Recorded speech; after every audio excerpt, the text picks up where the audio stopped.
Bam! What a fucking intro. Never top that one again. You.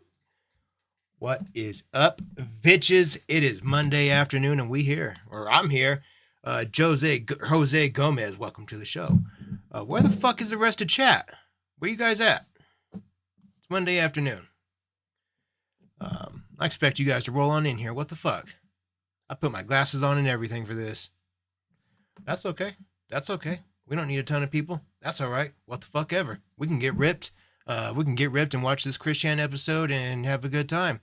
God,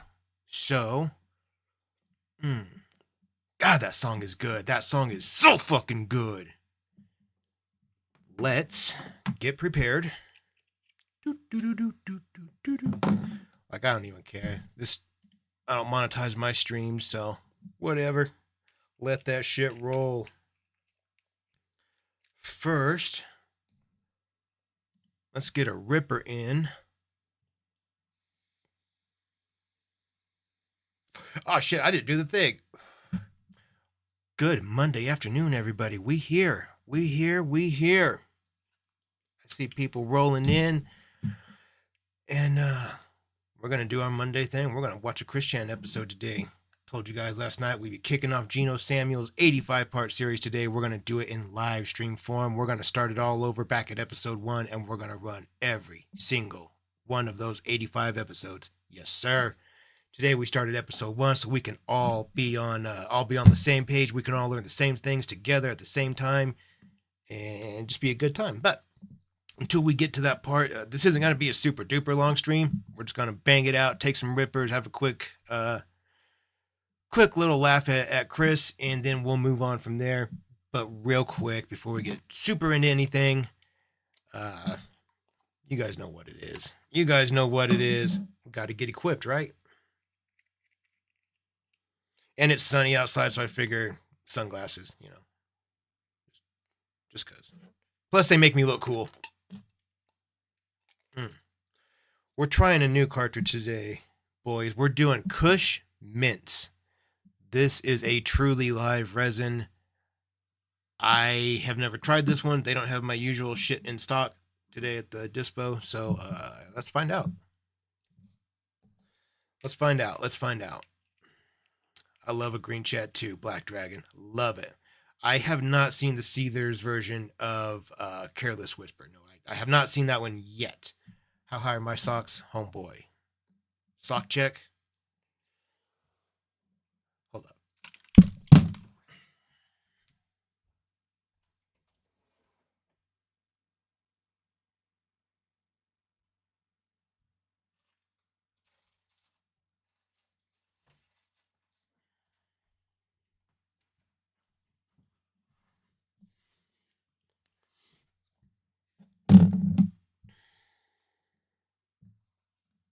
Gotta keep one on deck. Gotta keep that long knee high on deck. You have to. No fuck around here. Stay loked up.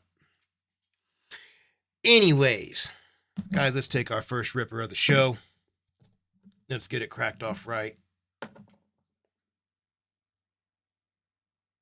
That one's about empty. Trash that. Turbo Ninja, I have been on for a whopping 5 minutes and 38 seconds. We just started. We're going to take some rippers. We're going to jump into this Christian video and move from there. It won't be a super duper long stream today. It's Monday afternoon. I still got shit to do. But I figured let's kick off this 85-part series from Geno Samuel 2.1's channel. But before we do, let's take our first ripper. For everyone that is taking rippers, get them out, get them warm. You guys know what time it is. Let's go.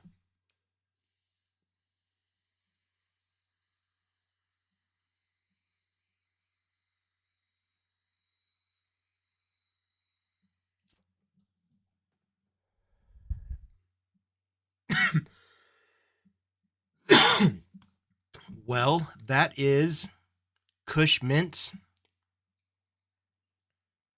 Tastes like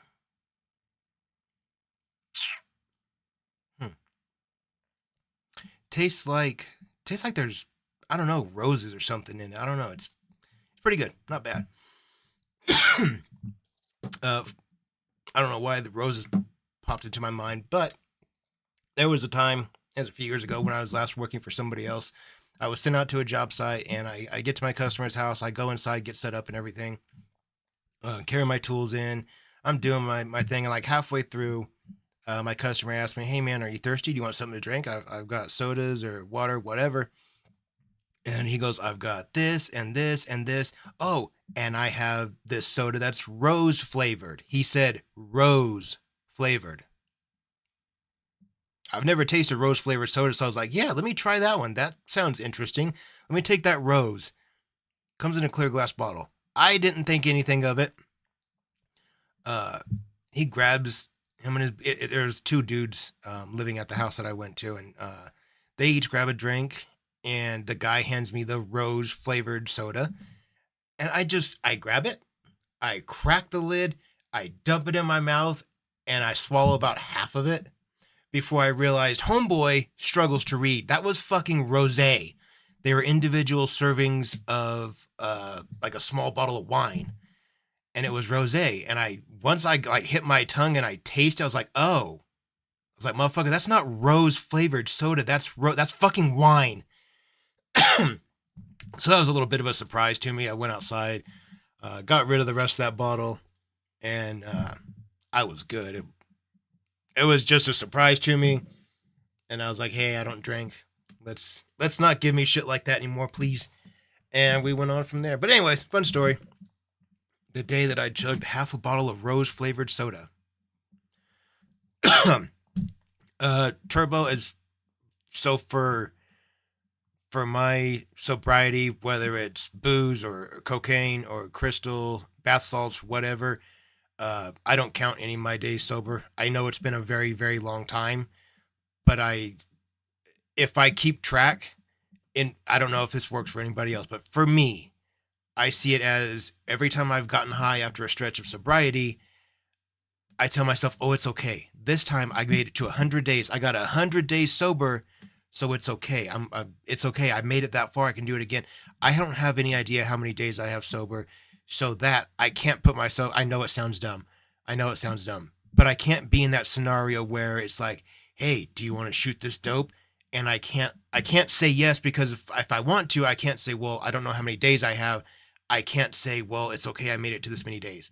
So I can't do that anymore. So for me, it helps. That's just the way I do it. Like I said, it's been a long time. I think the vast majority of everything was before my son was born. Opioids were about 3 months after my son was born, the last time I used them. But as far as actual dates and numbers go, I don't know. I have no idea. But like I said, if I don't have any idea, I can never say, well, I made it to this many days, so I can't get high. Works for me, so that's how I do things. Glad to have you here, my friend. I thought we'd bring in a little bit of a different audience by going live Monday at 2 p.m. rather than Friday at 7. I appreciate you, Turbo. That's just, as I said, that's what works for me. For others, I'm sure it's not going to, but for me, that's how I hold it down. I don't have any clue how many days I've got, and that's okay for me. That's all right. I know it's been a long time. My body tells me it's been a long time. I'm healthy. I'm not sucked up. I have muscle on my body. I'm strong. So I know it's been a long time. Akuma's Wrath, good for you, my friend. That's significant time. I get it. I don't miss it either. There were days when I was still in it that I would think, if I get sober, what am I going to do? How am I going to do this? How am I going to live without being able to make my shot in the mornings? How am I going to go to bed before I make a shot every night? How am I going to, what am I going to do when I get stressed out? If I don't have any needles and rocks, what am I going to do? Turns out you find other ways to deal with life.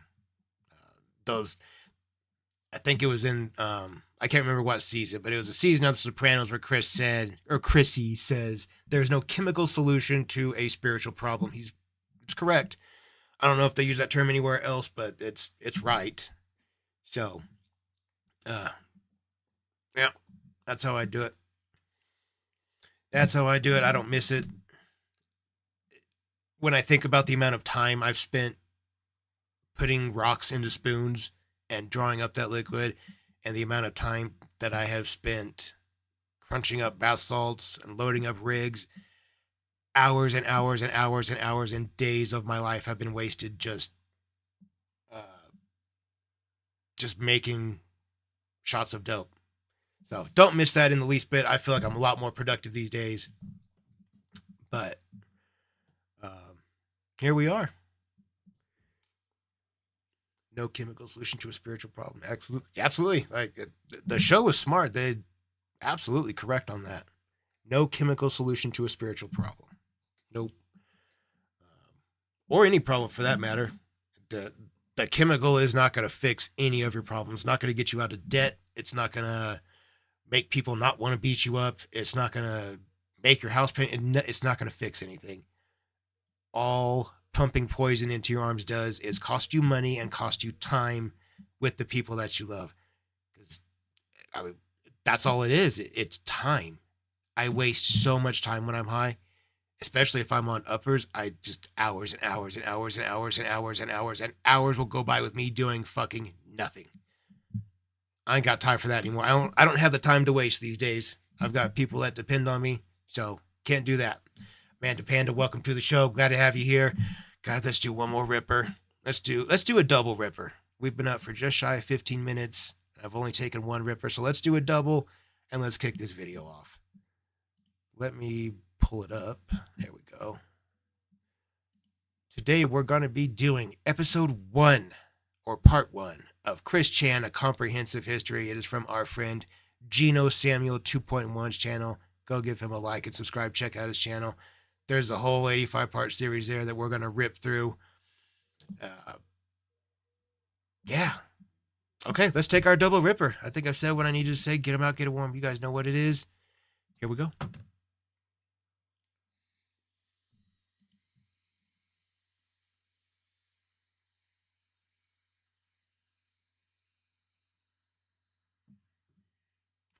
What?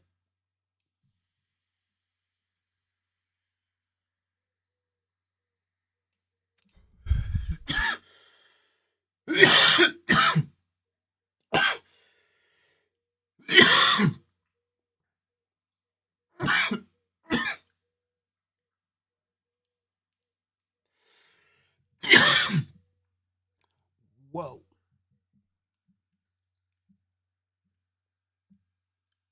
Ooh. Ooh.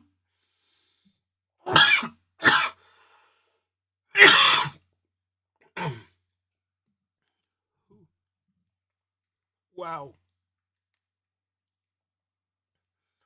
Ooh. My goodness.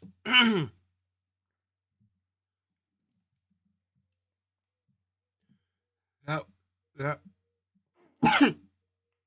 that one was a ripper for sure. Whew. I look way cooler in these glasses. Hell yeah. Looking cool on the internet, baby.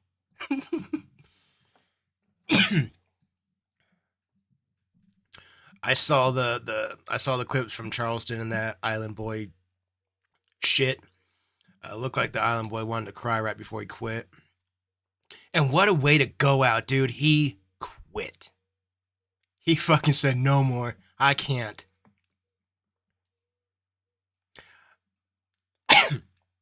I'm not the toughest guy in the room. Far from it.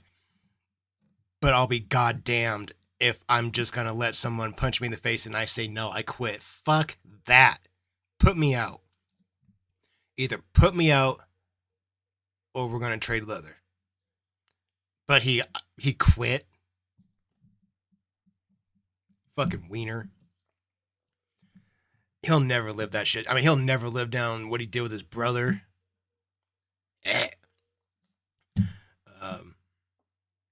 All his weird, goofy charges, the fucking arrest footage that we've all seen, the fights when he fought his twin brother, that was ridiculous. That shit was so dumb.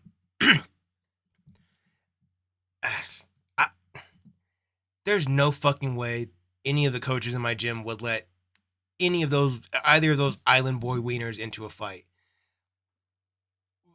What the fuck? Whatever. Whatever. It was still entertaining. It was entertaining to see Island Boy get a little bit beat up. It would have been more entertaining if Charleston White wasn't a middle-aged, borderline geriatric old man. But at the same time, that does make it kind of funnier, doesn't it? That a 20-something-year-old Island Boy got beat up by a dude closing in on geriatric age.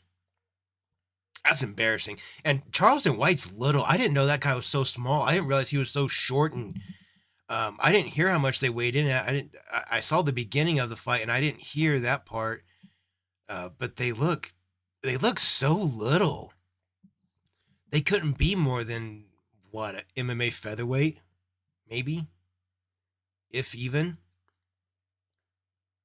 I don't know. Oh, they look tiny. They look like they walk around under 140 pounds. There you go. Look like maybe 135. Yeah. Yeah.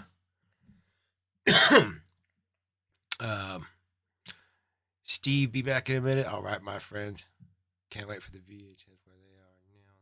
Boys and their 40 clutches torn up like cartoons.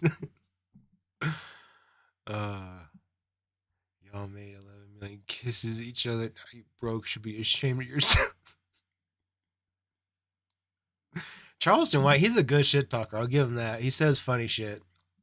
He said, yes, I did see Roundtree's fight. Yes, I did. Yes, I did. Went ham on Jamal Hill. Made me wonder why Jamal Hill was champion. How he got there. I guess he got there because he beat up, again, a borderline geriatric old man in Glover Teixeira. That's neither here nor there before I start rambling. Yeah, Khalil, his Muay Thai is definitely top tier. He's doing great at it, especially the way he moves as a 205 pounder. Whew, those are big boys, big boys. You guys ever seen Jamal Hill's his stupid tattoo? The fucking thumbs up right here when they're so fucking dumb looking. They look like a little kid drew thumbs like this. Look so fucking stupid.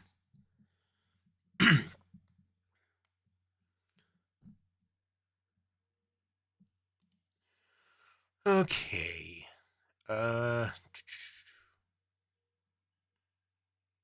There's a lot of bad tattoos in MMA.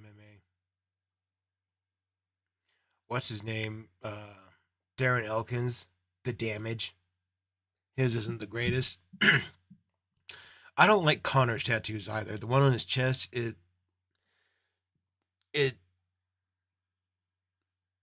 get that it's a logo. It just doesn't look proportionate. It just doesn't look right to me. To me, I don't know. I could be wrong. Oh God, that awful Garbrandt sword. Jesus Christ. That thing's not even lined up. It's like beep, fucking off center, dude. So awful. Lesnar's sword, yeah, that thing in the center. From my experience, when you tattoo your body, your torso, your tattoos need to match the body. They need to fit where they're going. If you're gonna get something here on your chest, don't just get a little name across it. You need to fill that bitch in. It looks better when the whole pectoral muscle's filled in. And a sword just doesn't fit on your stomach going up between your tits like that. It's not good. It's not good. It could have been done so much better. If the sword was even symmetrical on both sides, that would have helped. But still, a long, like a thin image, like stretched out in the center, it doesn't fit that blockiness of his torso. From my experience, that's what I think. Like if you get a shoulder tattoo, it needs to mine outlines my deltoid muscle. That's where I think it should be. That way, it just looks better, especially from a distance, up close. From a distance, you can at least tell, like, oh, he's got full shoulder caps. It's a monster. And then when you get close, you check out the detail. But again, just my opinions. That sword tattoo looks like a tattoo Nova would get. Dude, for real. That tattoo is awful. It really is dumb. I don't know why Garbrandt did that. When you put them on the face, they have got to be fucking perfect. This, you don't get a second chance at. The arms, yeah, you can redo them over and over. It's fine. But the face, dog, you better get it right the first time. I feel like I've gotten very lucky with my artist. Everything has been, he's taken my ideas and made them way better. Because my ideas are always dumb. And he'll tell me, he's like, that's going to look bad. Give it 2 years, it's going to look bad. It's going to fall out. It's going to do this. It's not going to fall out. It's just going to look, just won't heal great in certain areas. He'll be like, let's try this. And every time he suggested something, I've been very happy with my artist. So shouts out to Scourge. If you guys want to go check him out on Instagram, @ScourgeDidIt. You can find, there's plenty of images of my tattoos on his page. There's thousands and thousands of other tattoos that he's done. He's a great artist. Specialty is monsters and gore and body parts, shit like that. He really likes the horror stuff, so he fits my aesthetic very well. He does what I want, or he does the type of tattoos that I enjoy. But anyways, Josh Image tattoos. Yeah, I like Josh's tattoos. They're very bright. I like how bright they are, especially on his skin. The blues and the reds, they come out really nicely on his skin. The greens really pop on him too. And it makes me curious what they would look like on top of blackout, on top of somebody as pale as him. Because I'm fairly dark. So doing color and black on top of blackout on me, it takes multiple passes, which gets expensive and time consuming. But Josh's tattoos look great. Luxotech, thank you to whoever keeps giving you memberships. Probably, I love it. I love that there's so many of you guys that have memberships strictly from being gifted memberships. That's awesome. Love it. I like Cubs too. Cubs are very well done. He's put time and money into his for sure. You can tell that he doesn't get tattoos. He's like me. He gets tattooed. Like it's more of a process, just doing the whole body rather than getting one single image here on your hand, then an image here on your arm. It's just a process of the whole body. So it's just getting tattooed. But anyways, yes, Cholo, let's snap a bowl, let's take a ripper, and then we'll fire up this video. I know I've already said that, but let's do it again. One more time. Get them out, get them warm. You know what it is. Let's fucking go.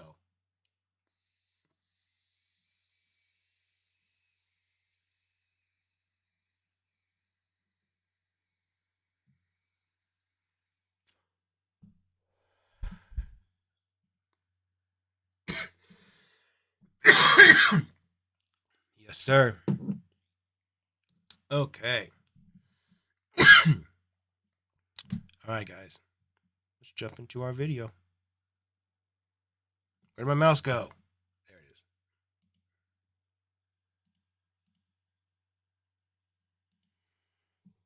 is. Here we go.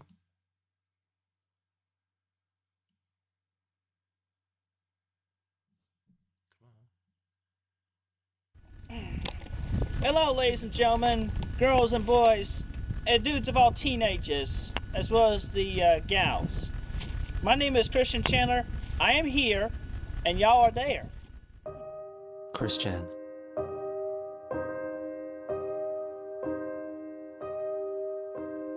Arguably the most documented person in history. His antics have been witnessed by millions, with many always keeping a close eye on him, waiting to see what he does next. Because all you do is make me feel sad and depressed.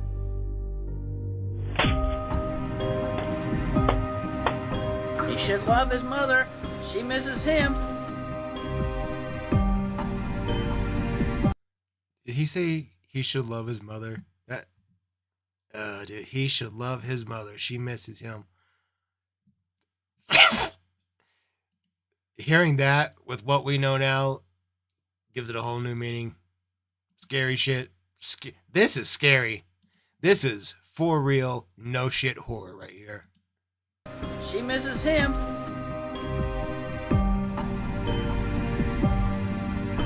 Hello, we're live on the internet. What do you want? Mom, hello. I love the women. Outside? Do not hate. Hate is not so good.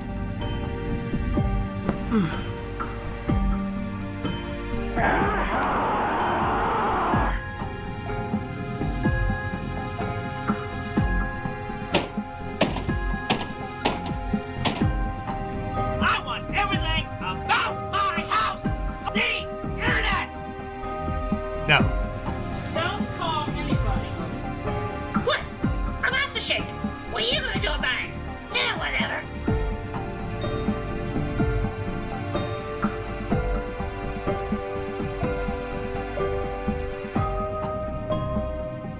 What made him this way?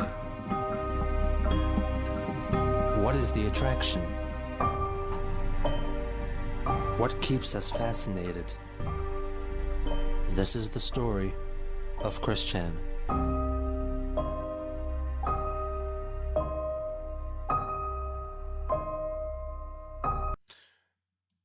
Does looking at his bedroom there make you guys feel as uncomfortable as I do? Like, just imagine being in Chris Chan's house all by yourself. Him and Barb, they're not there. Like, it's just you in the house. It's set up just like it is, like in this picture.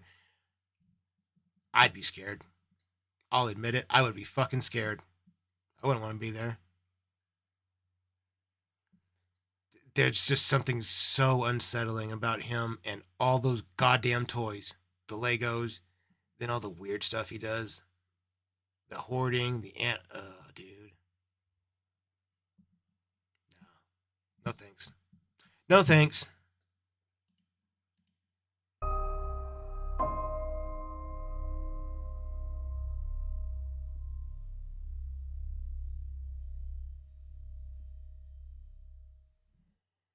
Christopher Weston Chandler was born on February 24th, 1982, in Charlottesville, Virginia, to parents Bob, aged 54, and Barbara, 40. Bob had worked in the engineering field for Western God damn, I didn't realize Bob was. I knew him and Barb were older, but damn, 54. Electric and later General Electric. The family held Bob's life accomplishments very proudly, as he had at least 7 patents to his name, including mechanisms used in the production of Kleenex and molding of plastic water containers. Bob was very world-conscious and was an avid collector of stamps since a very young age. Later in life, he developed a love for music, especially foreign music.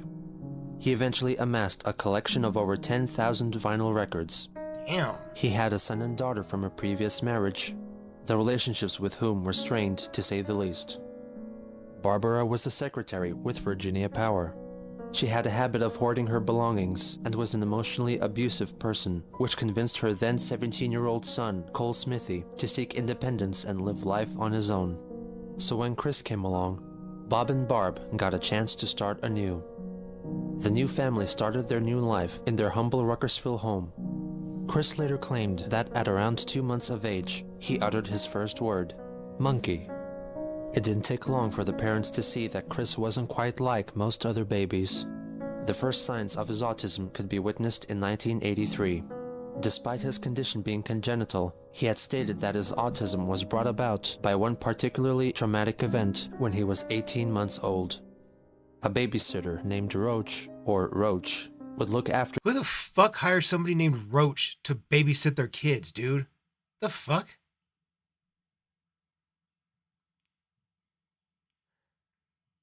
What? Roach? I don't know. That just seems like that was the first mistake right there. I don't know. After baby Christopher whenever his parents would go out in the evenings. One of these nights, Chris inadvertently infuriated her, and she locked him in a room filled with toys, in the dark, alone. This would prove so traumatic that he refused to speak for the next 6 years. Even though he sees this event as the source of all his troubles, he does not. Damn, look at that chop. $100 says Barb's the one that cuts his hair.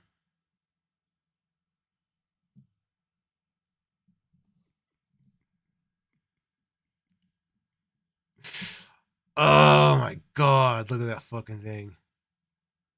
Just shoop. That shit is as crooked as my hairline. not blame his parents for keeping Roach as his babysitter, for they did not know better. Despite living out his childhood as a mute, Chris was anything but quiet. He confessed later on in life that he screeched often and was very troublesome to his parents. In 1985, the Hammer household moved into the neighborhood. The Hammers and the Chandlers struck up a cordial relationship, which led to Chris forming a bond with the Hammer's daughter, Sarah. Looking back, Chris considered her to be his closest childhood friend, and that she greatly helped him with his autism. However, from what is known of their relationship, it is also likely that she took advantage of Chris's innocence and trust, and may be seen more as a bully than a friend. For example, she once told him that Casper the Friendly Ghost was hiding under her house. Naturally, Chris crawled into the Hammer's crawl space to find him, only to find spiderwebs, bugs, and dirt instead. Sarah locked him in. After about half an hour, her dad came to his rescue. On another occasion, she told Chris that if he were to eat the upper thing of a honeysuckle, it would taste like honey. This is a reference to the berries of a honeysuckle, which can be slightly harmful if ingested in large doses. I don't know why I like this little girl. She sounds creative. Fortunately, their parents told them of the dangers of doing so before Christopher could fulfill Sarah's wish. At the age of 5, Chris began studying at Greene County Primary School together with Sarah. It is not known how he was treated here or how he got along with the other kids. In addition to taking regular classes at the primary school, he received language training at James Madison University. Can you imagine, those of you out there around my age, in mid-30s, with kids, when you guys take your kids to school, most of the other parents that you run into are about your age, or they're relatively close. I mean, most of the other parents I see are like mid-20s to mid-30s-ish, just like me. How fucking weird would it be to see what you think are this kid's grandparents? You go to Chris's elementary school for some play or something, Bob and Barb show up, and they're a decade and a half older than everybody else. I wonder if the other kids noticed and made fun of him for that. Kids are perceptive. They can find a reason to single you out, they will. Kids are little fuckers. We gotta take care of them and keep them safe, but they can be little fuckers for sure.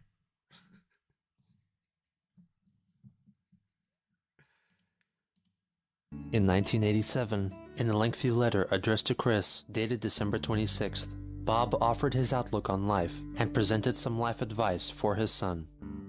There are many sides to a mountain and many ways to climb it.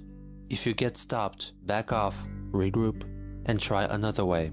If you are still not successful, maybe it is not meant to be. If it is meant to be, having it on the back burner simmering for a while is not bad. It will pop up again, and the way to attain it will be there. Everything in its time.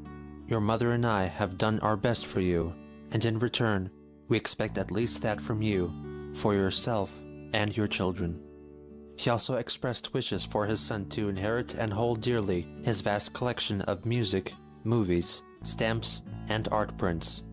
He reminisced about the straight razor which he inherited from his grandfather, which he carelessly broke while using it as a screwdriver.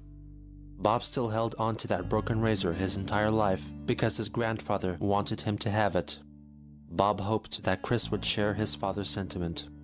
I hope that you will not carelessly misuse, waste, or destroy the value of the many things I have collected for you.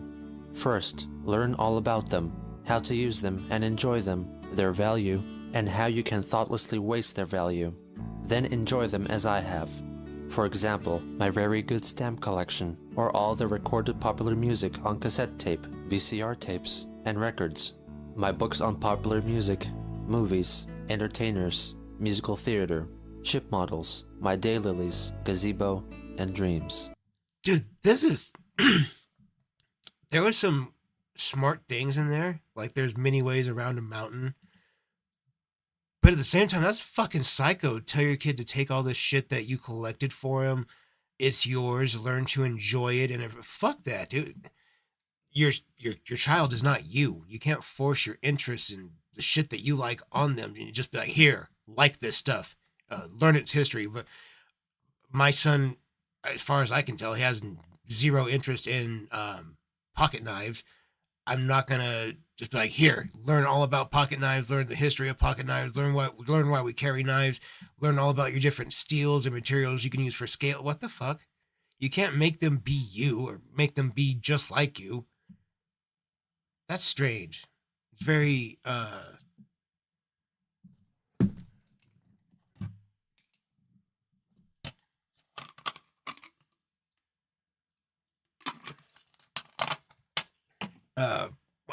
what's the word? Controlling.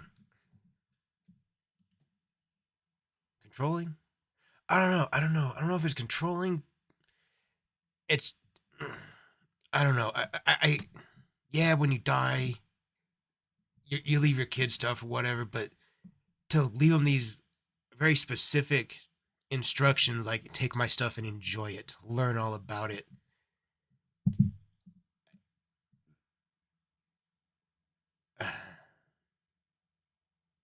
I don't know.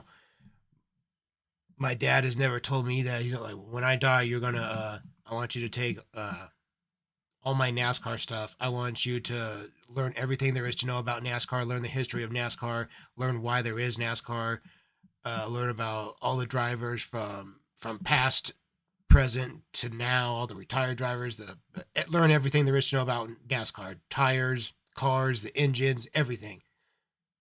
The fuck? No. That's his interest, not mine. I find that very strange of Bob. Ship models, daylilies, gazebo, and dreams. Your dreams. Fucking weirdo. This letter offers an insight. Wait a minute. Gazebo and dreams. Right there. The next part of that letter. As a boy, my greatest dream was to have inherited things from my mother, father, grandparents, etc. But alas, they were poor and we were poor, and the things that we and they had didn't stay around long. I am a collector of things, even more than your mother.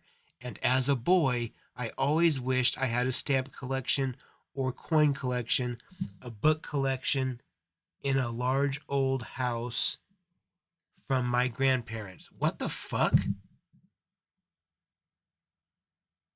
This is weird shit to leave in a letter to your kid.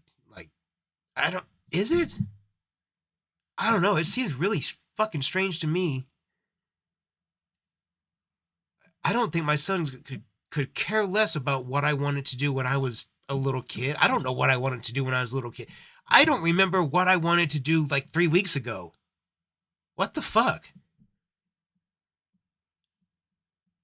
I genuinely, like, my childhood at this point, it's just flashes in my mind. Like, it's not, there's parts that are super vivid, but then there's a lot of it that's just like a blur.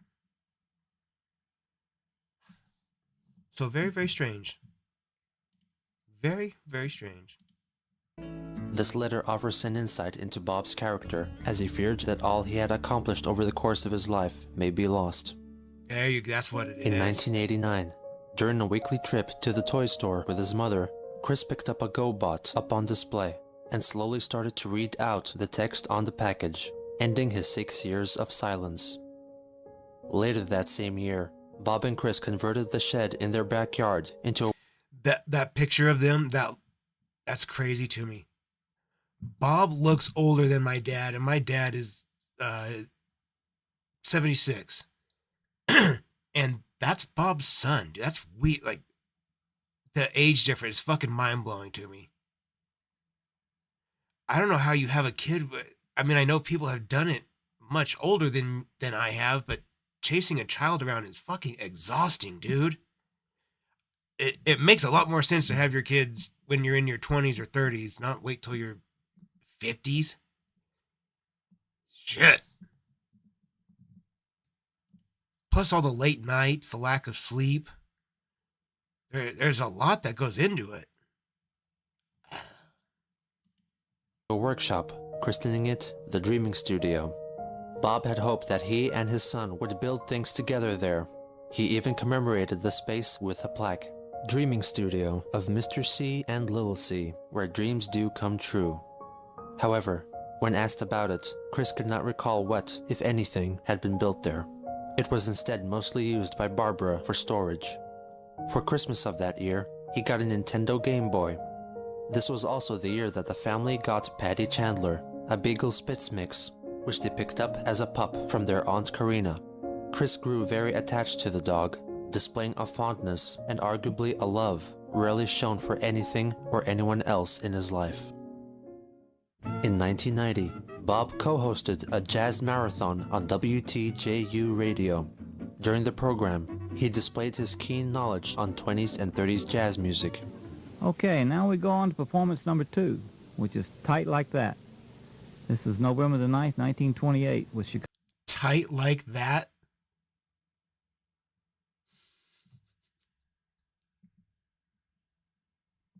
The fuck? What possible reference does that phrase mean? Like, what does that mean?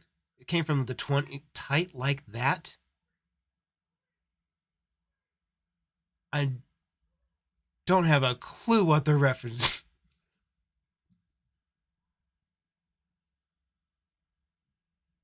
Dude, what a song from the 20s, Tight Like That. Chicago personnel, Tampa Red's Hokum Jug Band.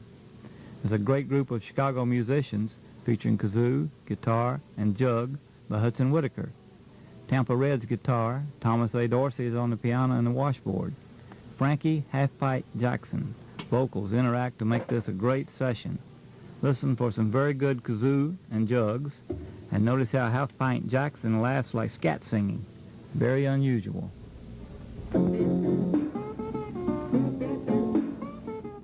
1990 also marked the last year of Chris's tenure at Greene County Primary School.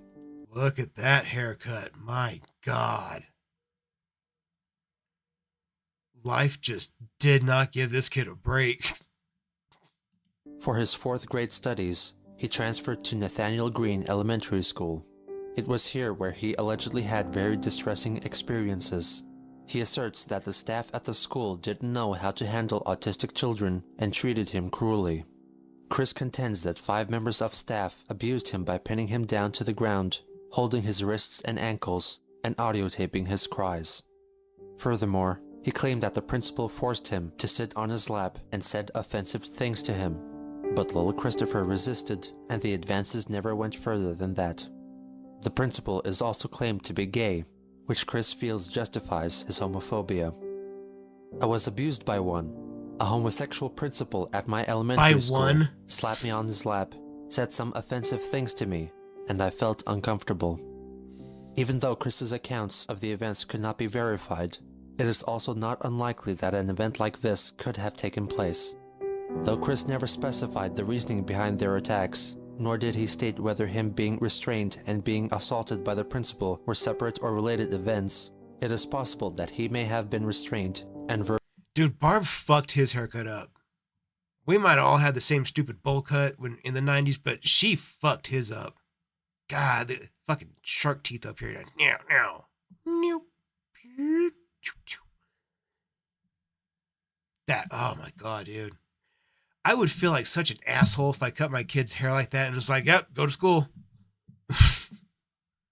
Knowing goddamn well he's going to get made fun of that day. And for a while. But to be fair, when people have a fucked up haircut, it's funny. It's hard not it's hard not to laugh when you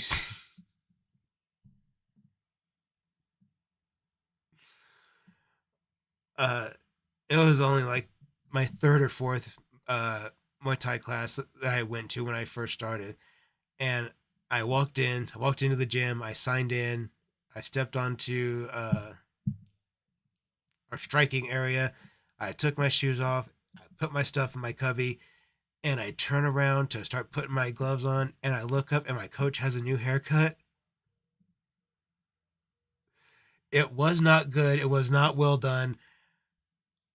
I genuinely don't know if he did it himself. If he did, I am so fucking glad he hasn't done it since then.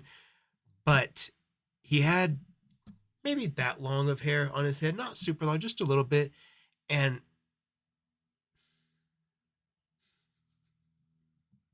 it looked like he took balding clippers and just ran a circle around the crown of his head, left this shit, and just shaved it from here down. And was like, yeah, that looks good. And just went to the gym.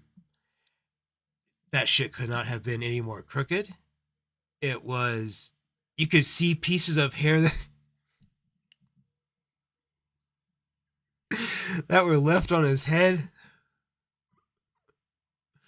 Dude, a fucked up haircut is funny. There's no way around that. They're just funny.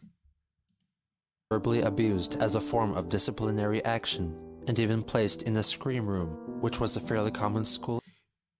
My mom used to cut my hair too when I had hair, and it was fine. Once I got old enough and I started doing the bald head thing, it's been balding clippers and a razor blade for me ever since. But I can remember kids I went to school with, every once in a while they show up with a haircut that you know goddamn well came from at home under a bowl. And man, some women, shame on them for sending their kids to school like some of those bowl cuts were slick, they were fine, but man, there were some that mommy was clearly the life of the party, and she couldn't line it up to keep her life, to save her life. Yeah, weird shaped Tupperware bowls.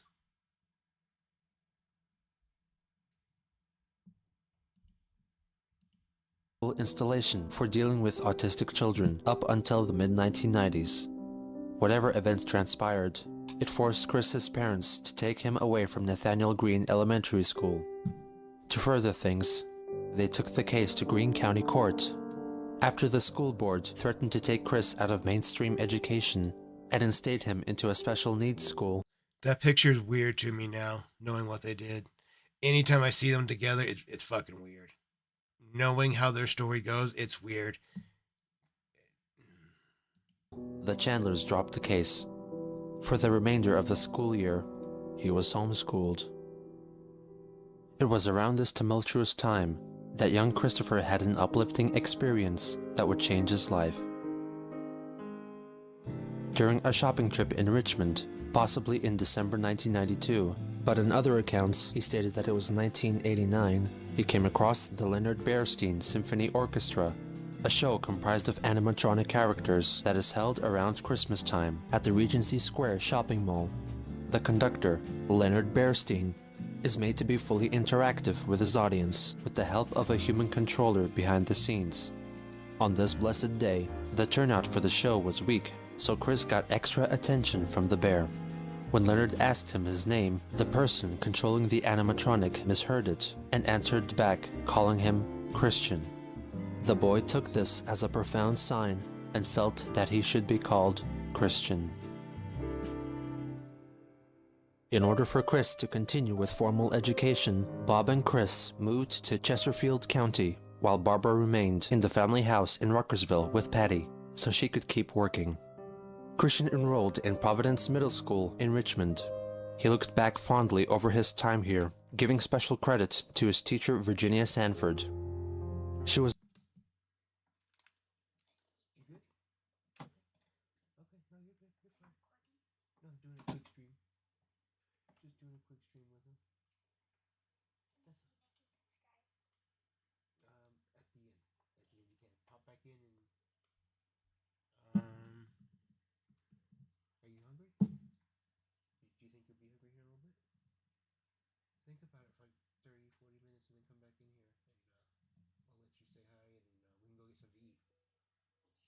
Good.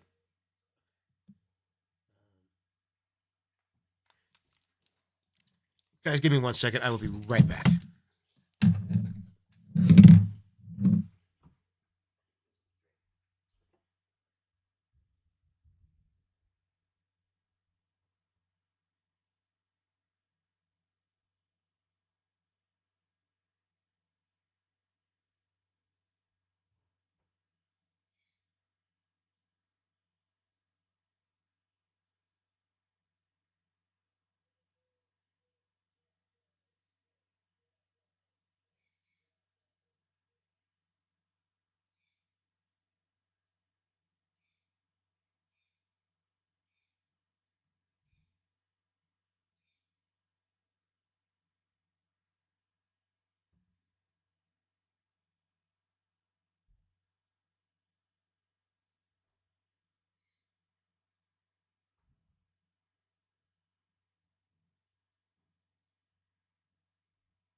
Okay. Apologies.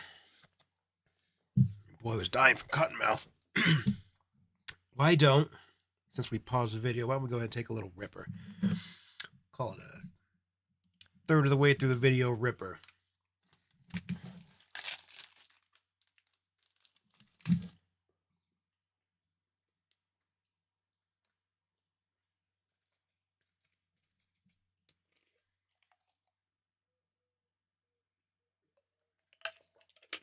Okay. All right, pins out. Just one? We could do a double? Shit. Might as well.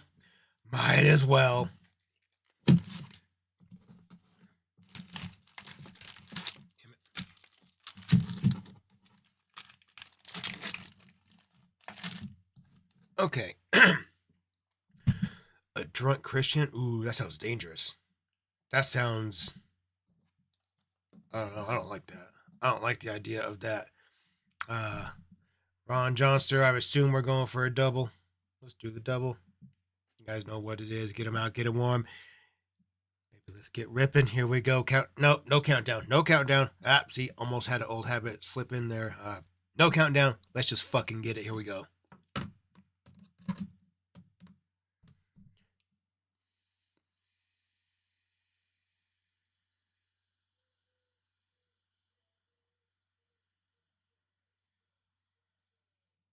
What?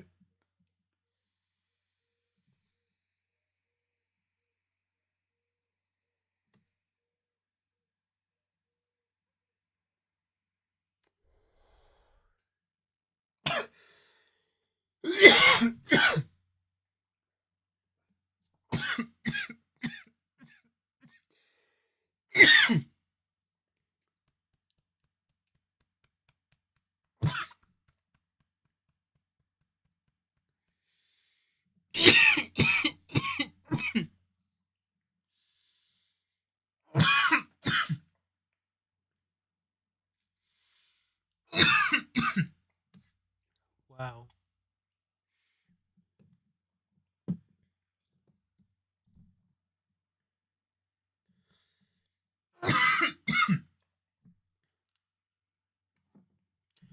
I think Cobes would definitely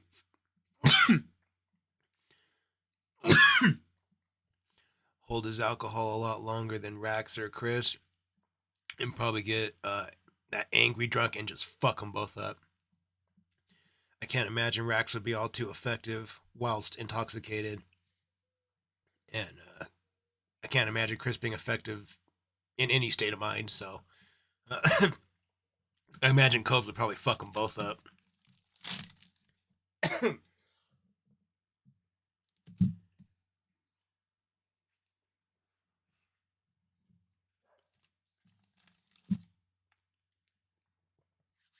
Okay.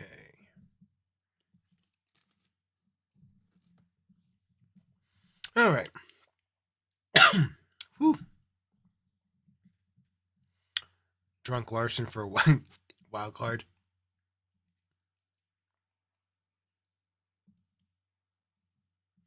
I can imagine Chris and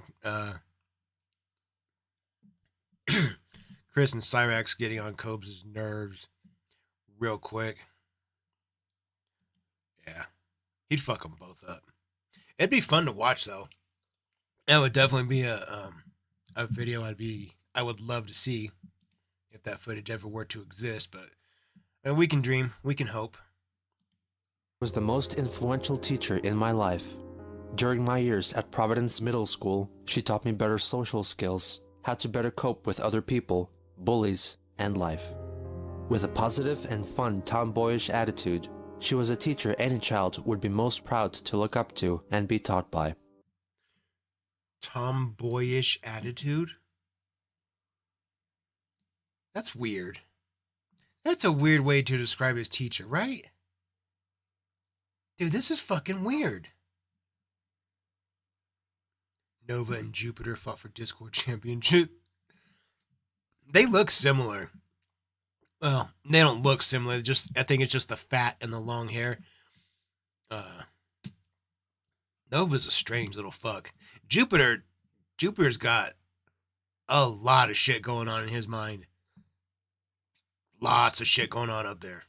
Lots of weird shit.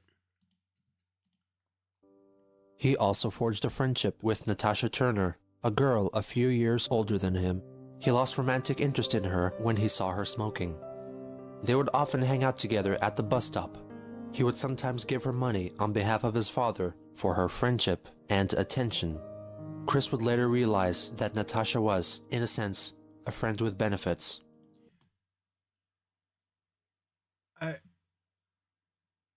Are you fucking telling me?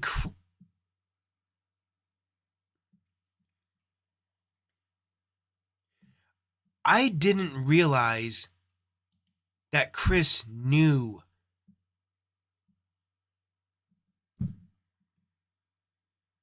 I thought Bob.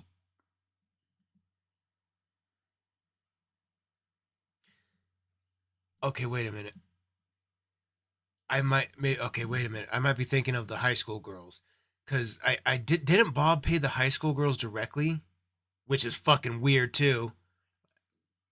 For their friendship with Chris. I didn't know that there was a younger girl and he paid for her friendship through, he gave. How do you tell your kid, here, give this little girl some money so she'll be your friend, and tell her it's for me?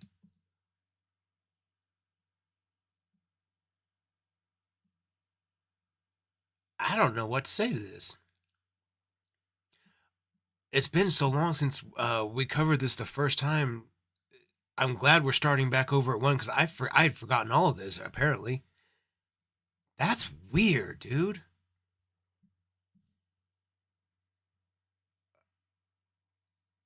Because, here, let's go back. Look. He would sometimes give her money on behalf of his father. Sometimes give her money on behalf of his father for her friendship and attention. Chris would later realize that Natasha was, in a sense, a friend with benefits. So he knows he's giving this girl money for her friendship. Dude, what the fuck? That's gotta break that kid's self-esteem, right? Like, knowing he's paying for his friends? Or does he just think that that's normal?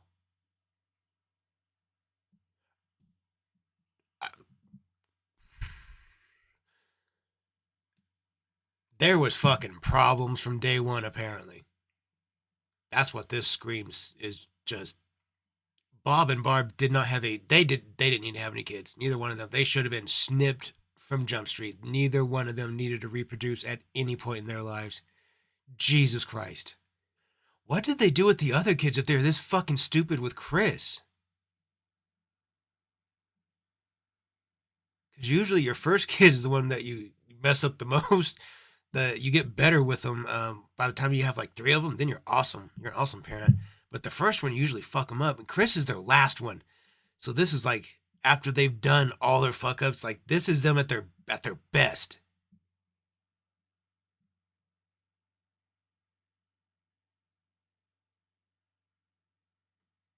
No, thank you.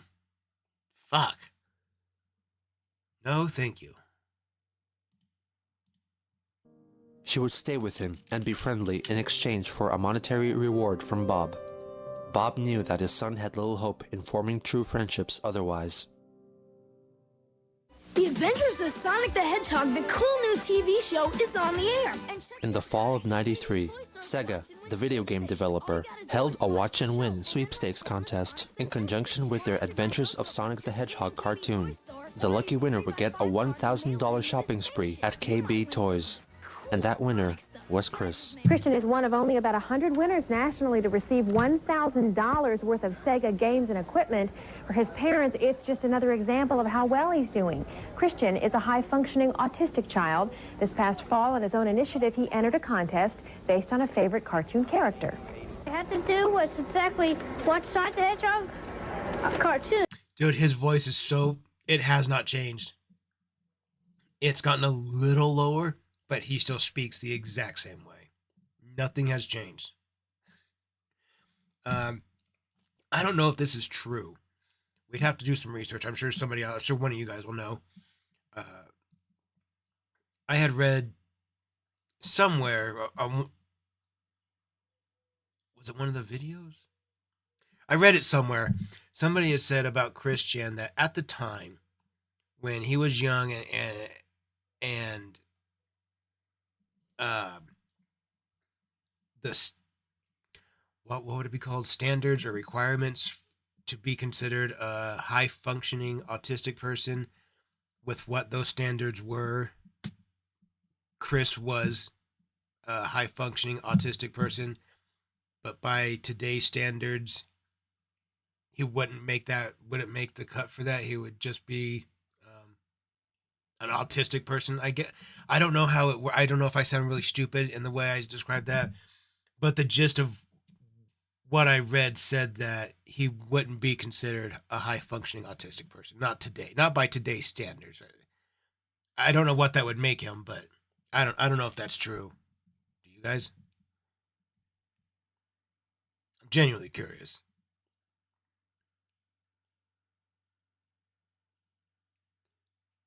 Came back with, oh, yeah, absolutely.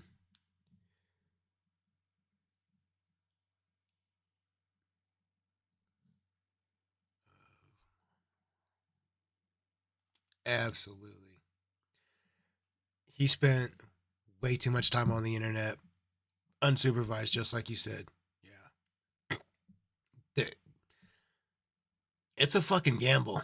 I mean, a lot of us spent way too much time on the internet, and it fucks some people up for sure. It makes them very odd individuals when they live right here on the screen. It's bad. It's just no bueno.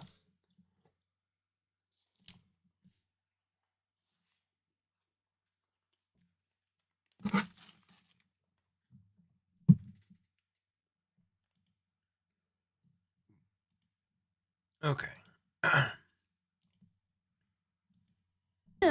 And I'd listen to what science says at the end of it and write it down for a whole week, and then I had to mail it in, and I had to be drawn out of a hat, and I just won. And Christian's father says it only takes a few hours for him to master an electronic game and then move on to another. I can't master any of them. That's it for... Wow, a kid is good at video games? Holy shit. I'd have never thunk it. For now, and it's... This is the first of many competitions that he entered during his life, and has cemented itself as a likely key reinforcer to his future sense of entitlement. how well he is getting along. On December 29, 1993, the Richmond Times-Dispatch published an article about Christian's magical encounter with Leonard Bernstein, entitled, "It Took a Talking Bear to Give the Name a Young Boy Loves."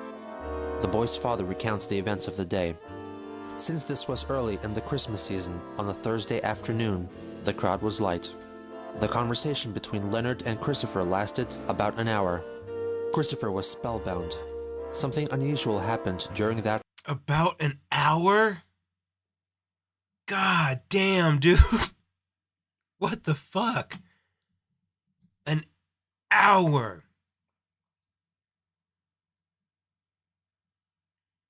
Just talking to an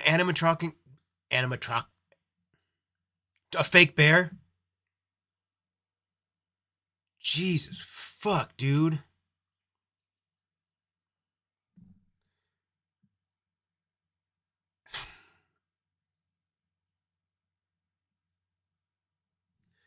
I don't know. I feel like there's a lot of signs for Barb and Bob that they could have picked on at any given time on this road. No, they didn't pick up on... I don't know if they didn't pick up on the signs or if they just ignored the signs. All the weird stuff Chris did, all the... I don't know. Clearly they're not the most aware parents. Conversation.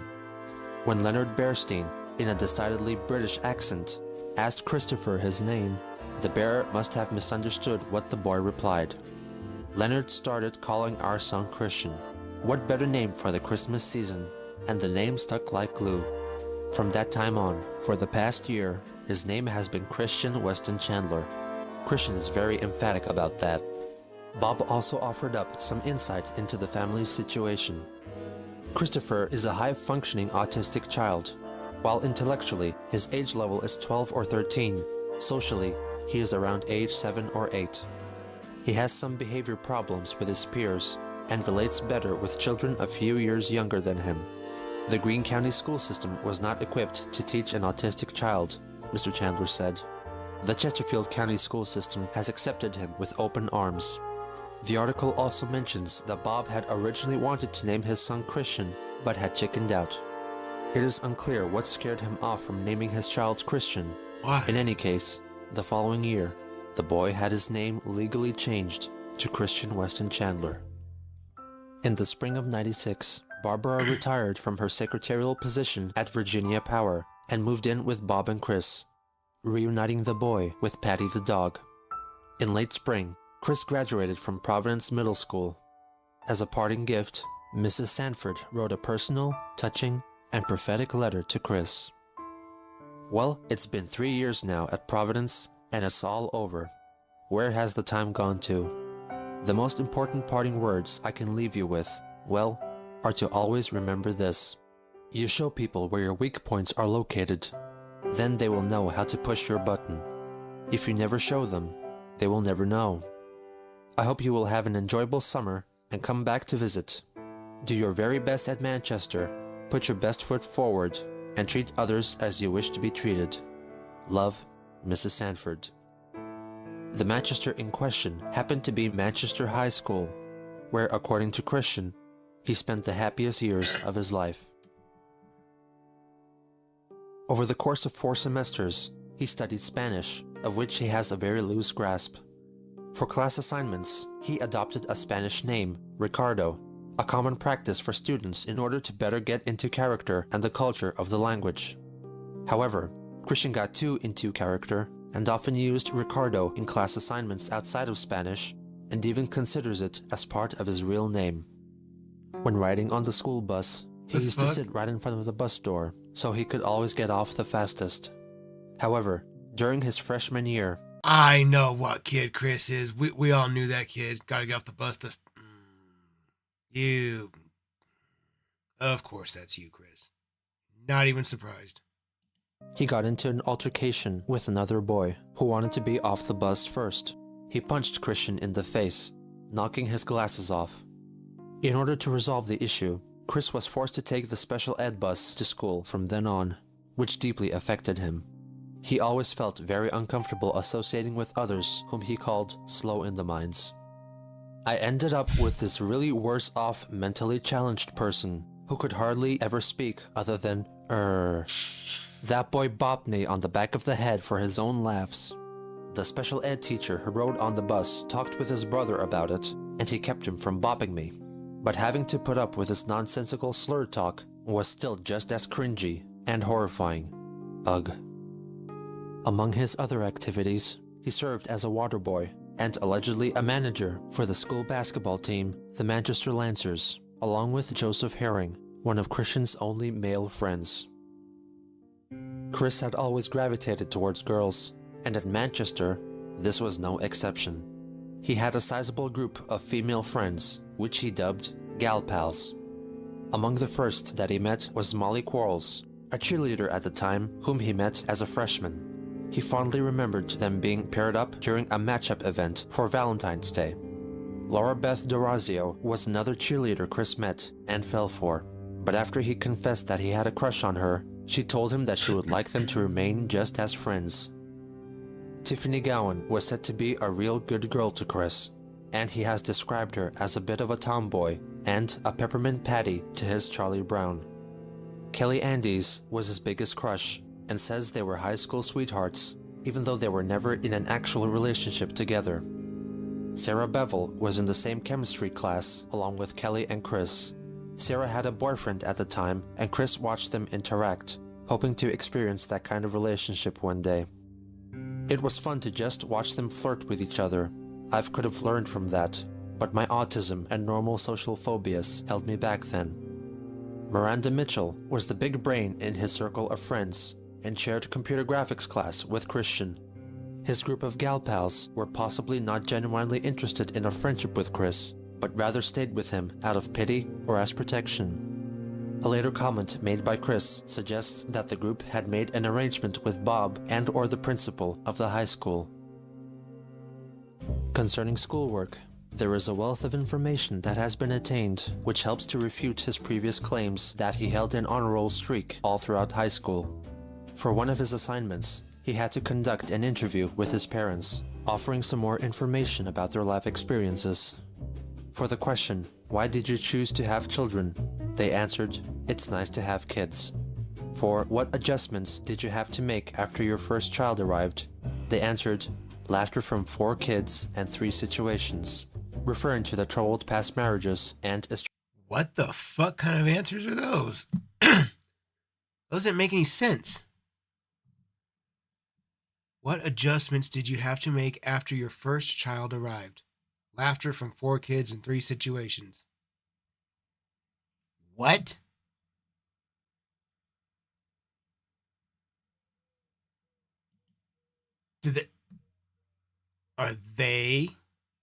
Were Bob and Barb regarded?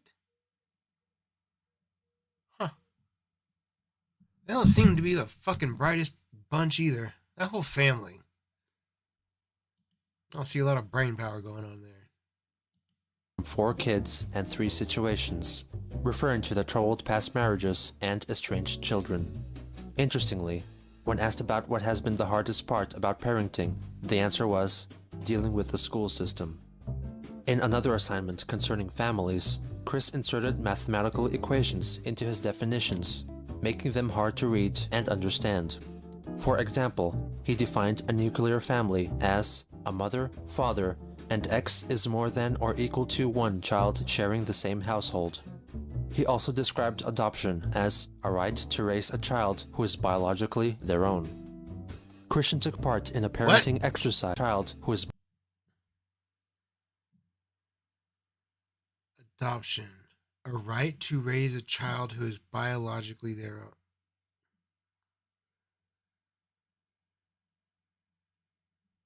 Foster child. Child with parents who are unable to care for. A right to raise a child who is biologically their own. Okay. biologically their own. Christian took part in a parenting exercise in which he wore an empathy belly to simulate the feeling of being a pregnant woman. Okay. He's gonna have that here soon anyways. He wrote a report describing his experience. Having a belly like a pregnant woman was really an awkward experience. When I tried to get my pencil bag out of my backpack, the belly held me back by putting pressure on my left leg. Luckily my arms were long, but if they were any shorter, I would have had a real problem to reach the pencil bag. While I was sitting in my chair, the belly made it uncomfortable for me to cross my legs, and while my legs were separated, it put pressure on my private part, which gave me a strange, weird feeling. He wrote an essay about Japan's involvement in World War II. It should be noted that he addressed himself as Ricardo W. Chandler, with Christian placed in parentheses, and wrote English in Spanish. The teacher justly corrected this. According to Chris, the war was a very tragic event, with guns, insults, and yuck. He continues, the Japanese and Americans had deemed glowering at each other like boxers from opposite corners of a 5,000-mile ring, waiting for the bout to begin. So, the US and Japan really wanted to get it on. He also quoted that President Woodrow Wilson tried to get Japan to withdraw from Shandong. Christian's essay ended up being a mishmash of events of both world wars. In addition, he referenced several books, however all of his findings could be found within the first 8 pages. The teacher commented, restate thesis. There is a page titled Warm Fuzzies for Christian W. Chandler, which most likely was a class activity in which the students wrote nice things to each other in order to promote acceptance. The messages left for Chris read very bland, such as, I like your clothes, is a very funny and nice person, okay, funny, You are a nice person. Nice watch. You tell great jokes. And you tell fun jokes. But perhaps the most baffling piece of writing that there is on record is his 13 lucky writing tips, an assignment for English class, in which he switches 4 tips in to what most closely resembles Spanish. In any case, it is little more than unintelligible garble. Use standard written English. Do not use contractions in formal writing. You must have a thesis statement in each essay. The thesis statement es el finale estancia de introductori paragrafe. Tu escribes de literature. El thesis incluye el llama de author y llama de work. Los paragraphs soporte y relate que el thesis. Los paragraphs tienes el topic están. Am I the only one that's curious why we switched languages halfway through? Chris, what the fuck are you doing, dog? My God. Like, I was nothing special in school. I was in all like the not smart kids classes. I was in those classes. But Jesus fuck, I kept it all in one language. My gosh. What the fuck is wrong with Chris? So many things. As I said that, I was like, so many things. So many things. Hablan el unifying concepto de el paragraph. Los details support y relate a el topic estance de paragraph. Necesitas los adecuate soporte details. Escribe el literature en presente tense. Necesitas tres muchacho mirar de puente. Necesitas creas muy bien tu escribes creas sense y es muy logical. Cheques tu escribir muy carefully. From the school report, it can be seen that he failed all but 2 of his 14 assignments, earning a D+ for the year.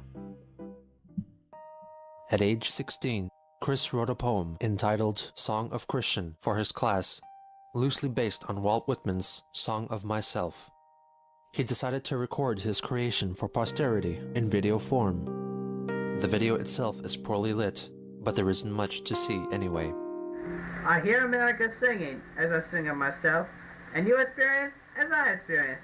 The problems of yourself are my problems. These are the young singing cries of happiness. The children's song, the song of laughter. At age 6 weeks, I sang this song of laughter. Then at 1.5 years of age, the Lord clicked the mute button on me. My song that I sing, although I talk well, my peer relationship is low and my loneliness is off the scale. Anyway, that's my poem. Beyond just reciting the poem, he pretends to be the enthusiastic host of the Christian Chandler Show. Welcome, ladies and gentlemen, to the Christian Chandler Show. Where there are lots of laughs and all that neat old stuff. And now here he is, the host with the most, Christian Chandler.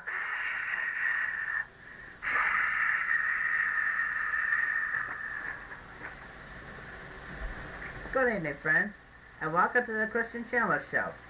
I am your host, Christian Chandler. He then rambles on about his fascination with the Sonic the Hedgehog universe and talks about Bionic the Hedgehog, his first Sonic-related creation, which he came up with during basketball practice. And then I have science friend that helps. Of course, Tails that flies, Knuckles he punches and climbs, and Bionic, well, you heard rumors about Bionic. He's that Sonic's brother I made myself, who's that very good basketball player and mechanic. I can tell you the background story on him. He proceeds to rant about receiving an F in English class. I see about God, that's about time I sign off. But before I go, I have just one thing to say to the teacher. An F in English class? You have got to be kidding me. I mean an F. I do not even know when was the last time I got an F. I mean, who knows? It could have been back in old Greene County. That stupid place. Eesh. That Greene County primary. Actually, it was a nice school, but then there came the time of Green Elementary. That's why I got the F. Anyway, then many years rolled by. Then you came along and gave me an F. I mean, I started off with an 8, and you just lowered it. I'm getting sick of... My God. Does he not sound like a fucking, like, kind of like a horn, like a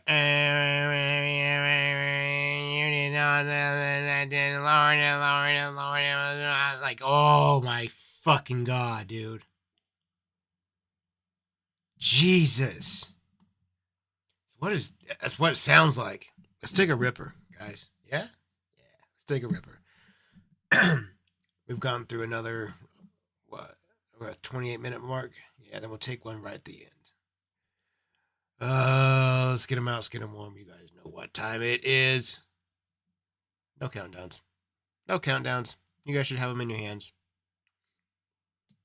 That's what she says. Let's get it.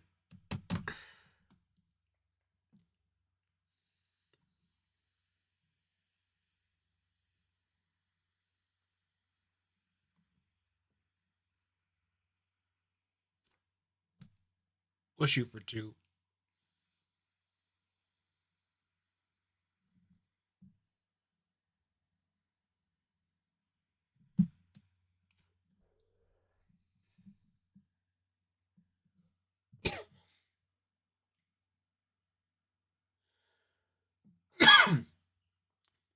Sheesh.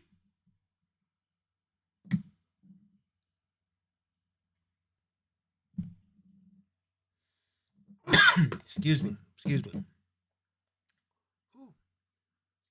First response video ever.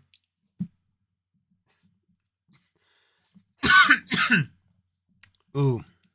Gets tired of this lower thing. What do you have against the handicapped children anyway? I mean, I know my handicap is autism, and I'm not afraid to admit it.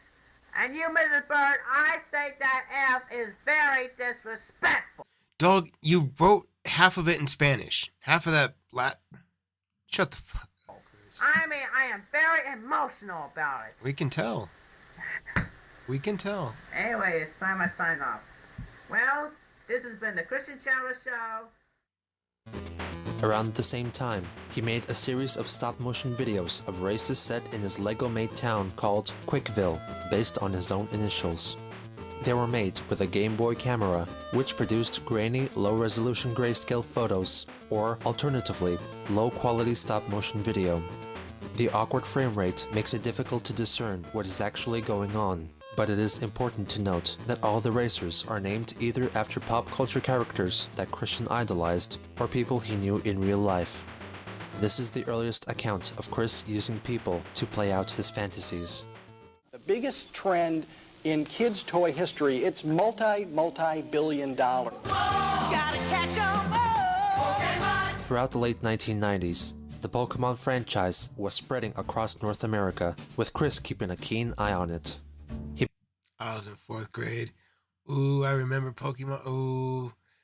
Every morning when I got to school, there's one of my friends, he was just as into it as I am. He'd be like, hey, did you see it this morning? I was like, yeah. Yeah. Oh, man. Those were the best days. Those were the best. Everybody had a holographic Charizard. Well, the cool kids had a holographic Charizard. Venusaur. Was it Blastoise? Everybody knows Pikachu, of course. Yeah, fun times. I remember opening packs of cards. Fun times. Haven't done that in, what am I, 36? 26 years. He began playing the trading card game and included illustrations of Pokemon characters in his Spanish homework. He also wrote a lengthy essay detailing how the Pokemon came into their Pokeballs, with which his teacher was very pleased. Dude, what? How the Pokemon came into our Pokeballs. Okay. Pokemon came into their Pokeballs, with which his teacher was very pleased. The year 1999 marked the birth of his Wall of Originals. This was a designated portion of the wall which displayed Pokemon trading cards that Chris made himself. Nuh-uh. It featured original Pokemon such as a female Pikachu called Chikachu and Plotistic, a plant which is autistic. Chris himself. Dude, I must have forgotten all of this because this is like brand new information for me. I am so glad we started over again. This is so worth it. This is fucking psycho. Also appeared several times. His fascination grew to a point that he would dress up as the Pokemon character Ash Ketchum out in public. Around mid-1999, Christian launched his first website, a simple Pokemon-themed effort humbly called Quick's Pokesite, cementing the moniker Quick. It was soon replaced by Quick's Pokesite 2 with a new logo designed by Miranda. Autistic? He updated it with personal and Pokemon-related news here semi-regularly for the next year and a half. This year also marked Christian's first visit to The Game Place, a game and hobby store which allowed returning customers to play video games, board games, or trading card games. It quickly became his weekly haunt. The Pokemon craze was captured on film for Richmond's NBC affiliate's WWBT News. The report featured excited young kids playing the game and trying to explain the phenomenon. How do you play the game? I can't explain it, it's too long. Their bewildered parents standing witness. I'm watching and I still have no clue. And the 17-year-old Chris in action. I'll put out my Dragonair, even though it has 60 damage on it. Oh boy. And now it has 3 energy on it. Slam attack. So if you had the time to tell me. To commemorate Valentine's Day. That was what, 1999, 2000? Yeah, I was 10 years old. Chris is... I think I was the target audience for who Pokemon was for at the time. Was for 10-year-olds, and I was hooked. It's weird to share a hobby, though, when you're 10 years old with a 17-year-old. You're like, why the fuck are you here? I mean, I don't know, it's whatever, but when you're 10, you're like, aren't you kind of big to be here? Or at least that's how it felt when I was a kid, I think.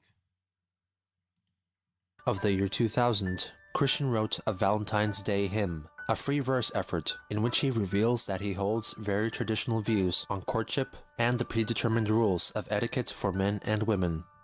On a date, the man could not pay the bill, so his date slammed her door in his face. The man's coat over a puddle, the maiden walks, then the man trips and pays the laundry bill. Under the moonlight, the couples of the world kiss, but unfortunately for a few, they are interrupted by their parents. He uploaded it onto his website.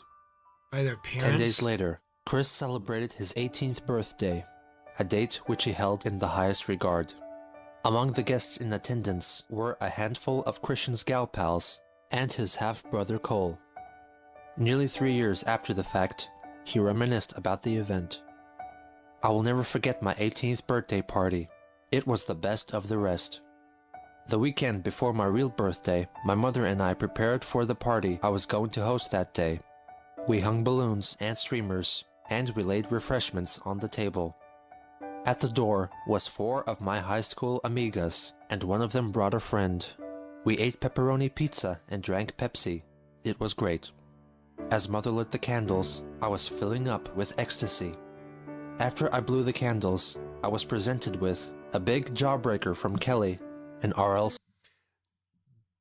Looking at these pictures, I bet the girls in these pictures, I bet they feel about this the way that somebody would that had maybe taken a picture with Jeffrey Dahmer before he got popped for what he did. It's like, yeah, this is just my friend Jeff. And then like a year later he gets popped and everything comes out in the open. You're like, holy shit. I feel like that's how these girls would feel about this stuff. Exactly the same. Stein novel from Sarah, a planer with stickers from Miranda, and a rabbit doll with jelly beans from Tiffany. We watched Good Burger and had fun. After they left, it was done. What did I wish for? I'm not telling. Even though he seemed pleased that his gal pals came to celebrate, he was never pictured together with them, preferring to sit alone. He is also photographed wearing a pair of jeans with a suspicious stain on his crotch. Some have speculated that it is dried semen, but it is unlikely.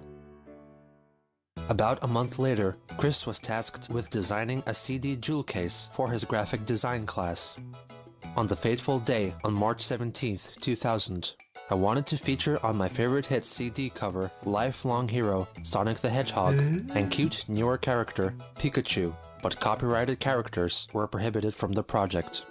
So, in my mind, I pondered and pondered when it hit me visually.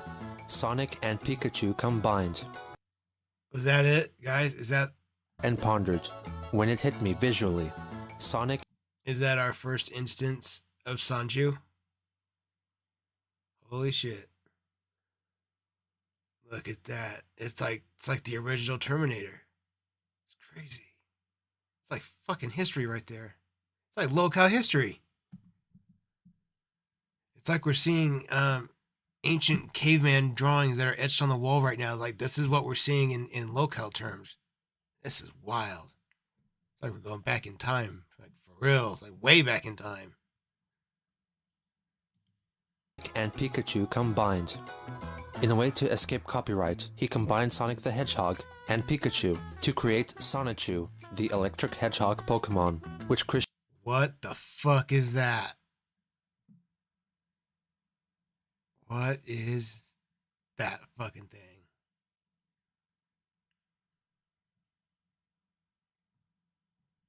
What is it? What's this? Is this plotistic?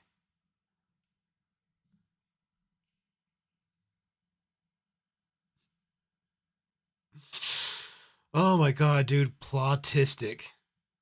It's a plant that's autistic. It's plotistic.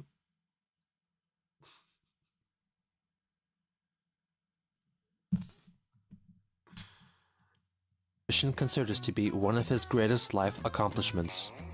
The CD tracklist itself consists of Pokemon, Sonic and Mario related music, with intermittent appearances of old-time jazz from artists such as Frank Sinatra and Bing Crosby, undoubtedly an influence from his father. Another month later, Chris had to document a week of his life for a school project. The result was A Week with Christian W. Chandler, a self-documentary, which detailed the events of his life from April 29th to May 5th, 2000. The front cover features a blurry photo of Chris and Patty, with a discolored, ghostly Sonic below. He writes it in the third person, as if followed by a documentary crew. On April 29th, he visits Books A Million to participate in the Pokemon Trading Card Game League. Afterwards, he enters a costume contest, and since he wore his regular Ash Ketchum outfit, he wins and receives a cool t-shirt as a reward. The following day, he talks about packing and moving things from their home in Richmond to their old house in Ruckersville. The next day, he goes to high school. He uses a tripod to help take pictures of himself. During class, Mr. Goss discussed the difference between Shakespeare's world and the real world of today. Christian rested his eyes after Mr. Goss's discussion. I read that right? Sonichub the Hedgehog Pokemans?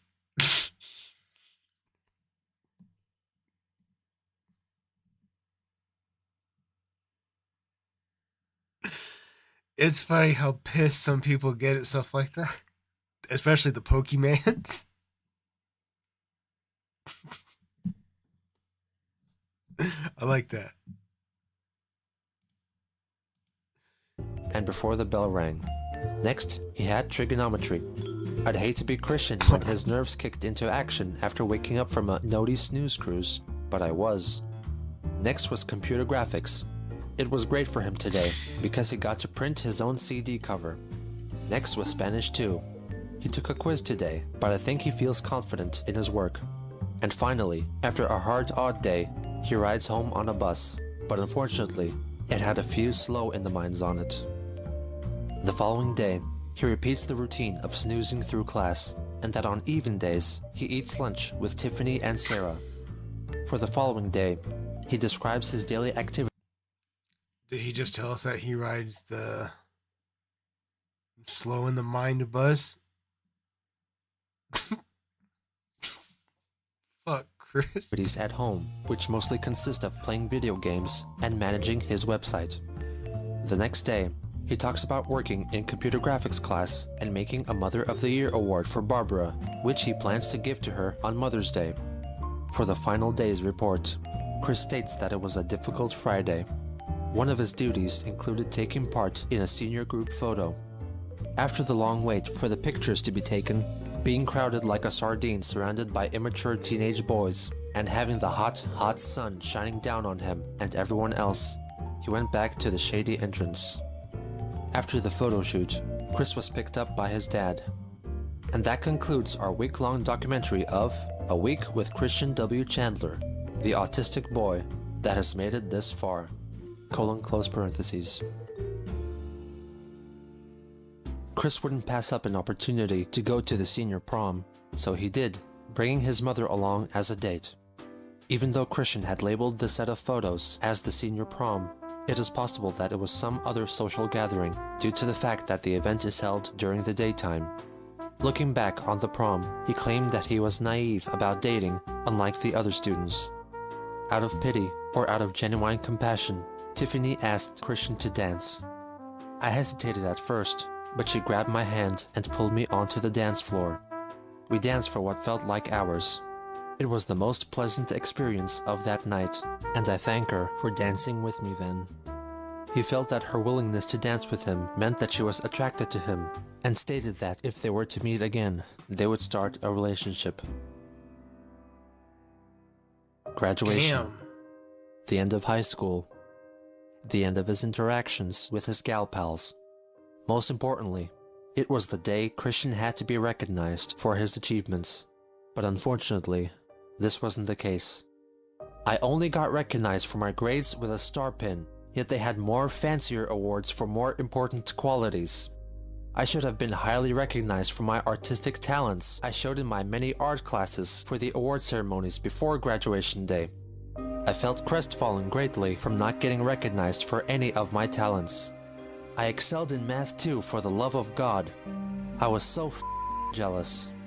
I was a high-functioning autistic boy who came way beyond out of his social shell, only to get zilch, nada, zip, a big fat zero. I felt so devastated and out of sync. As a result of his heartbreak, he only went up on stage to receive his diploma without looking at anyone's face nor shaking anyone's hand. After the ceremony was over, he found himself at an unoccupied table, sat by it, and cried. Eventually, his mother and later Tiffany came to console him. His father would look back on this event with shame and anger for years to come. Christian's time at high school is still thought of fondly by him, recalling his sweet memories of creating artistic projects for class and frequently hanging out with his gal pals, all of which were abruptly ended with that gloomy, rainy graduation. But with the end of high school came the promise of a new world in college, a chance for new friends, new experiences, and the first steps to a brighter future.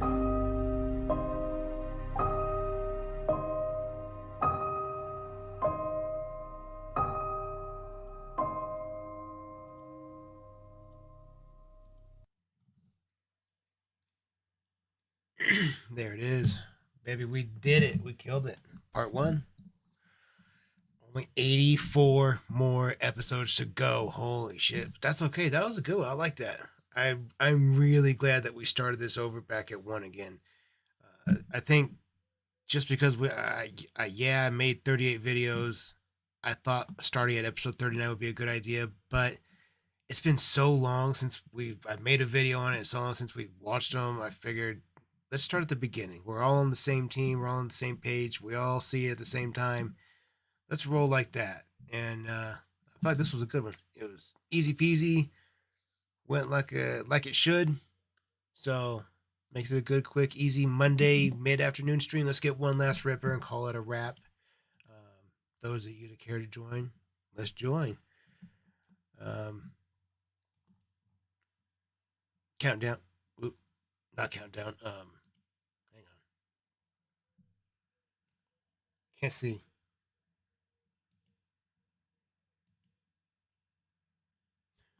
Okay. Okay, now. Hang on. Where'd you guys go? Get them out. Wait, gotta pack your bowl. Pack your bowl. Do-do-do-do-do. Do-do-do-do-do-do-do-do-do-do-do-do-do-do-do. Well, while we wait a second to take this last ripper, make sure you go pay a couple other channels some visits. Go check out The Real Chance Wilkins, Steve's Creepy Van, and Her 600-Pound Life to see the absolute worst videos on Amber Reed. That big old heifer is just awful. She stinks. She stinks. I kind of feel like Cyrax's breath smells like Amber Reed's butt crack. I know.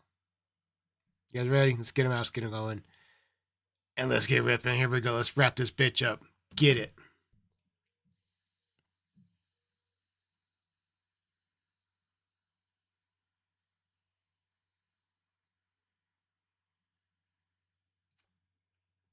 Keep it going.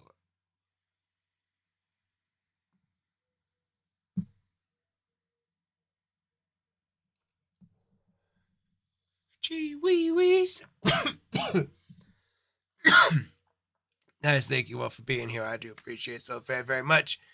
We'll be live again, I believe, this Wednesday afternoon with myself and The Real Chance Wilkins.